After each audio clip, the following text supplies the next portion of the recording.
تفسیر بیان کرنے سے پہلے میں چاہتا ہوں کہ اعلیٰ حضرت کا ایک شعر پڑھوں. آپ اگر بیدار ہیں تو 15 منٹ میں ایسی تقریر ہوگی کہ انشاءاللہ آپ خوش ہو جائے گا.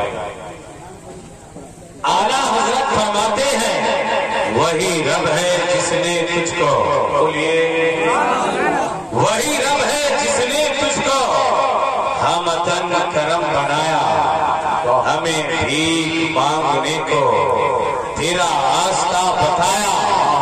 آج دنیا میں لوگ کوئی کسی امیر کے پاس مانگتا ہے, کوئی کسی بادشاہ کے پاس مانگتا ہے, کوئی کسی وزیر کے یہاں جاتا ہے, کوئی کسی منتری کے یہاں جھولی پھیلاتا ہے, کوئی مکھیا کے یہاں مانگتا ہے, لیکن بریلی کے امام نے اپنے عقیدے کو صاف ظاہر کر دیا کہ احمد رضا کا یہ عقیدہ ہے کہ دنیا میں کوئی بادشاہ کا مانگتا ہے, کوئی کسی تحصیلدار کا مانگتا ہے, لیکن احمد رضا کسی دنیا دار کا مانگتا نہیں, احمد مختار کا مانگتا ہے. تبھی تو میرے امام فرماتے ہیں کروں مدح لے دول رضا پر اس بلا میں میری بلا, میں گدا ہوں اپنے کریم کا میرا بھیک پائے. نعرے تکبیر, نعرے رسالت, مسلک اعلیٰ حضرت فیضان حضور تاج الشریعہ, نعرے تکبیر. آپ نعرہ سن رہے اس وقت سے بستی بستی قریہ کریے. مائک اچھا کیوں نہ ہو, نوری ٹینٹ ہاؤس ہو, سرکار مفتی اعظم ہند کی طرف نسبت ہو تو کھٹارے بھی ہوگا تو سپر ہٹ بن جائے گا. یہ دیکھیے بہت نیک لڑکا ہے اور انہوں نے بہت اچھا ڈیکوریشن کیا ہے. عظمت نیٹ ورک پر یہ سارا پروگرام آپ اپنے گھر بیٹھے بیٹھے سن سکتے ہیں. بہت نیک لڑکا ہے. حضرت انہوں نے فون کیا کہ حضرت دعا کر دیجئے میں آپ سے مرید ہو جاؤں گا, اور مجھے سمجھ میں نہیں آ رہا کہ ٹینٹ والے لوگ ہیں مجھ سے بھی مرید ہو رہے ہوئے. میرا جلسہ ہوگا, جلسہ ہوگا سب پلوں میں, اور یاد رکھیں یہ پورا کوٹ ہے, پورا کر لیجیے. یہ اتنا بڑا پروگرام اور اتنے لوگ سن رہے ہیں, سب تاج الشریعہ کا جام پیے ہوئے ہیں. اور کیوں نہ ہو کہ بریلی شریف سے جو پیر فیضیاب ہو, مفتی اعظم ہند کے مکمل فیضان کو لے کر کے پوری دنیا میں بریلی کا جام جس نے پلایا ہو اسے حضور یاسین ملا سرکار قاضی بنارس کہتے ہیں. اور جس نے آپ کی بستی پہ آپ کے گود میں پلنے والا ایک شخصیت کو حضور نے بریلی کا مکمل جام پلایا ہے, وہ کوئی اور نہیں, علامہ مستقیم حسین. دیکھیے دیکھیے ہمارے اسلام کے بھیا نالا کے لڑکا, دیکھیے دعا کرتے ہیں, بڑے بھائی ہے موسی جس کو آپ لوگ کہتے ہیں. حدیث پاک حدیث پاک میں ہے کہ اگر ماں انتقال کر جائے موسی کو دیکھ لو, ماں کے دیکھنے کا ثواب ہی جائے. بولیے سبحان اللہ. انتقال کر جائے تو ان کی قبر پہ جائیں گے تو نہ ہی ثواب ملے گا کہ اپنی ماں کی قبر پہ ملے گا.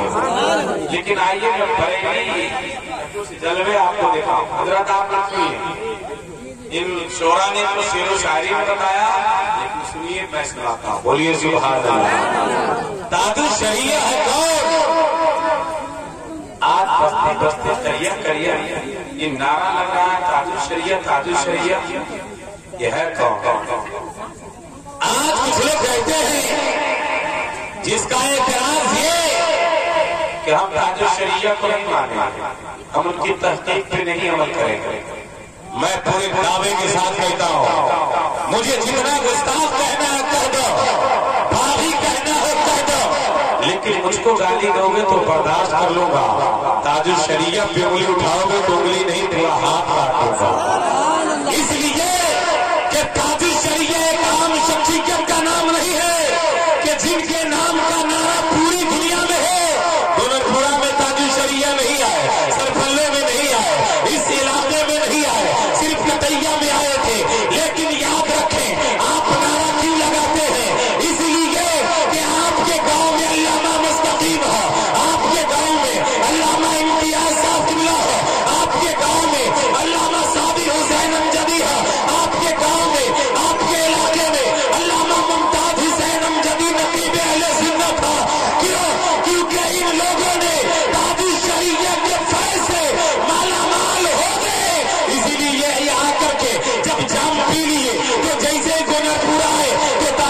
الشریعہ زندہ باد، محدث کبیر زندہ باد، صدر الشریعہ زندہ باد. اور اس دور میں تحقیق ہی اگر ملاحظہ کرنی ہو تو اعلیٰ حضرت کی تحقیق زندہ باد. ہمیں کسی مولوی کی تحقیق کی ضرورت نہیں ہے. میں عقیدے کی بات بتاتا ہوں، بولیے سبحان اللہ. اگر کوئی ایسے مولوی آ جائے دھکے مار کے اپنے گاؤں سے ہٹا دینا. اگر تاج الشریعہ اور سرکار اعلیٰ حضرت کی ریسرچ پہ ریسرچ کر لے، ہمارے لیے فتاوی رضویہ کافی ہے. بولیے نا، فتاوی رضویہ کافی ہے. میں تو کہتا ہوں کہ بچوں کو اردو ریسرچ کروا دو اور فتاوی رضویہ ہاتھ میں رکھ دو. اعلیٰ حضرت کا بریلی سے فیض ہوگا، وہ غلام اعلیٰ حضرت بن جائے گا.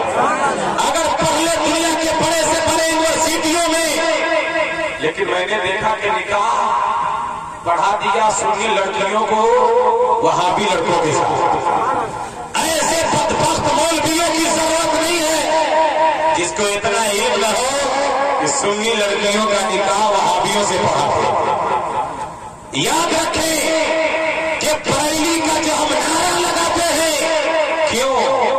اس لیے کہ بریلی شریف میں جب اس پورے بر صغیر میں ایمان پہ ڈاکہ ڈالا جا رہا تھا، ایمان کے لٹیرے گلی گلی گھوم رہا تھا، تو بریلی کے امام احمد رضا نے ان کے منہ پہ ایسا تالا مار دیا کہ قیامت تک کے وہ بول نہیں سکتا ہے. اعلیٰ حضرت نے پیغام دے دیا کہ نبی کریم کی عظمت کا نعرہ لگاؤ، نبی کے علم غیب کا منکروں کو جھوٹا مارو، اس لیے کہ ہمارا امام وہی ہوگا جو مصطفیٰ کا غلام ہوگا، جو مدینے کے تاجدار کا غلام ہوگا. اس لیے یہ جام کسی اور نے نہیں پلایا، بریلی کے امام نے پلایا. سنیے، اس سے اعلیٰ حضرت آنے والا حضرت اعلیٰ حضرت کا اس قریب ہے. تقریر سناتا ہوں، سنیے. جب بریلی شریف ہی پہنچنا ہے تو میں پہنچاتا ہوں. بولیے تاج الشریعہ نعرہ پوری دنیا میں آپ نے دیکھا بھی نہیں، نعرہ لگایا تاج الشریعہ زندہ باد، مفتی اعظم ہند زندہ باد، اعلیٰ حضرت زندہ باد. کیوں نعرہ لگایا؟ اس لیے کہ رب تعالیٰ جسے محبوب کر لیتا ہے ان کی محبت قوم کے دلوں میں جمع دیتا ہے. لیکن تاج الشریعہ سرکار کا شجرہ دیکھتے. بولیے سبحان اللہ. اعلیٰ حضرت کے گود میں ایک بیٹا جنم لیا جسے دنیا مصطفیٰ رضا خان مفتی اعظم علیہ رحمت و رضوان کے نام سے جانتا ہے. 16 سال کے بعد سرکار حجت الاسلام کے بعد پیدا ہوئے، لیکن ایک بیٹا مفسر قرآن بولے علامہ ابراہیم رضا خان علیہ رحمت و رضوان کا بیٹا علامہ اختر رضا خان المعروف بہی تاج الشریعہ علیہ رحمت و رضوان کیسے پیدا ہوئے؟ ہے کون؟ جب سرکار حجت الاسلام کا بیٹا علامہ ابراہیم رضا خان اور سرکار مفتی اعظم ہند کی بیٹی جب ان دونوں پروشوں کی ملاقات ہوتی ہے تب جا کر کے تاج الشریعہ جیسا لال پیدا ہوتا ہے. ایک بہت بڑی بات کو میں نے کم وقتوں میں تب جا کر کے تاج الشریعہ پیدا ہوتا ہے. لیکن ایک اور چیز شیر نیپال کا نعرہ لگایا. کیوں؟ شیر نیپال آپ کے ریلیشن والے ہیں، آپ خاندان والے ہیں نہیں، لیکن آپ نعرہ کیوں لگاتے ہیں؟ اگر نعرہ لگائیے تو کچھ لوگ کہتے ہیں یہ ہمارے گستاخ ہیں. میں پورے ملک کے دور اعلان کرتا ہوں، گستاخ ہو، باغی ہو، مجھے کوئی فکر نہیں، اس لیے کہ جن ولیوں کو میں دنیا میں مانتا ہوں کل میرا حشر بھی انہی کے ساتھ ہوگا، کل میرا ٹھکانہ بھی انہی کے ساتھ ہوگا. اب شیر